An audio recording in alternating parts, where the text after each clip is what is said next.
Shivaji Maharaja's conquest policies. Chhatrapati Shivaji wanted to lay the foundation to Swaraj in the Marwar region. The purpose of establishing Swaraj was simply for the welfare of the people as is indicated through his royal seal from the time.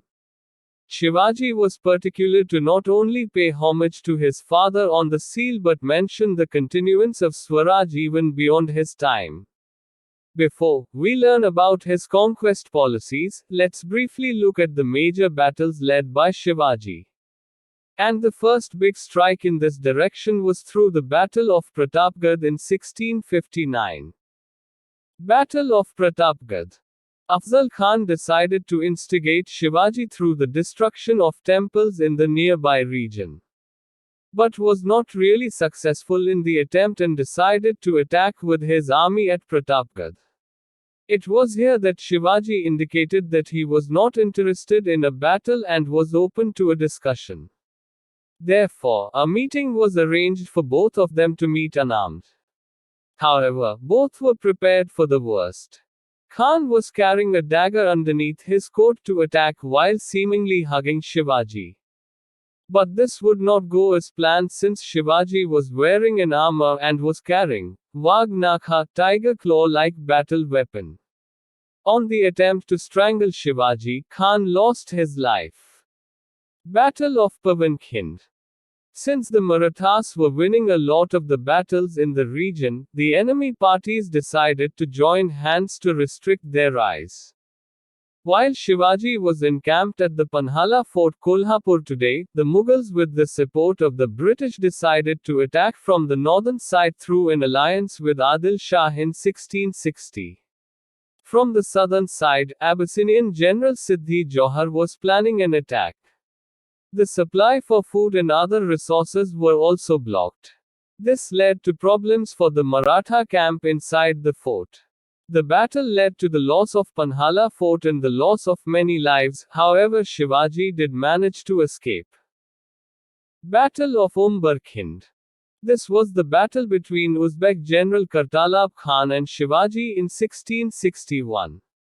This was also an attempt of the Mughals to capture the Konkan region and contain the growing powers of Shivaji. Although they did manage to capture the forts at Lohagarh and Rajmachi, they were defeated at Umbarkhand. This was a decisive victory which resulted in the Mughals giving away hopes to capture the Konkan area and gave a great boost to the will of the Marathas.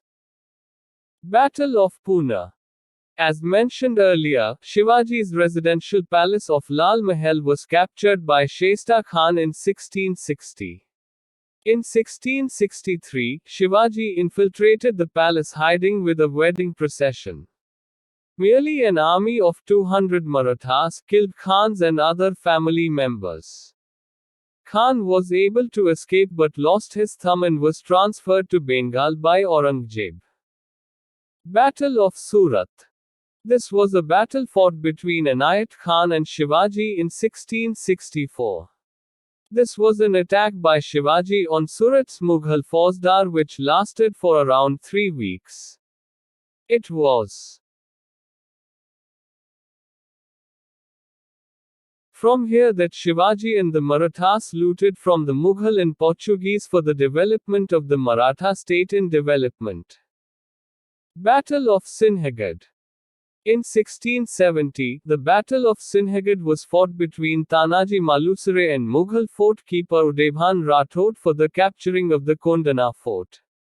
Although the Marathas secured victory, Tanaji lost his life and so Shivaji decided to rename the fort Sinhagad to honor him. Battle of Mysore. This was the battle between stepbrothers Shivaji and Venkoji for the Mysore plateau in 1677. Shivaji managed to win and capture most of the plateau but on insistence through the negotiations by Venkoji's wife decided to return the captured regions on the promise of distancing of Venkoji from Adil Shah and his men. Conquest policies. Shivaji was very particular in his thoughts on conquests and battles. His general policy can be understood as the following. Shivaji was very much interested in winning the loyalty of people within his Jagiir region under the Adil Shah rule. He instilled trust and friendship among his comrades to join forces against the Mughals and other Deccan sultans. Shivaji decided to not only fully explore, understand and take advantage of the mountainous region but also made sure to meet the local chieftains to form alliances. Shivaji's military organization was composed of the infantry and cavalry. He also devised many war techniques. For example, the guerrilla warfare technique is characteristically attributed to him and his forces. This involved fast-paced and surprise attacks on the enemies. He took advantage of the hilly terrains of the Sahyadri to inflict maximum damage without suffering losses on his forces. Shivaji laid great importance to the forts at the time. He captured not only Torna and Rajgarh forts but many others during his time.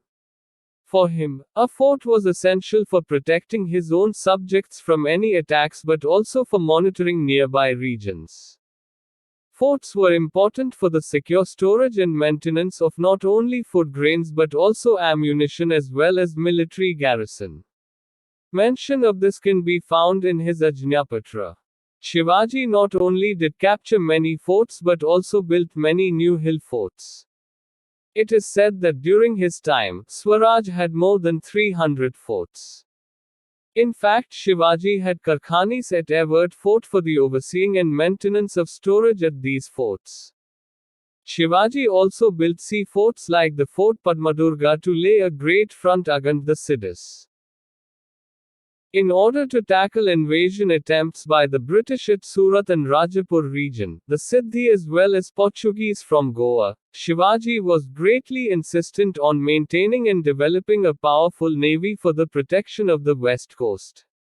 He understood that a naval force ensured power over the sea.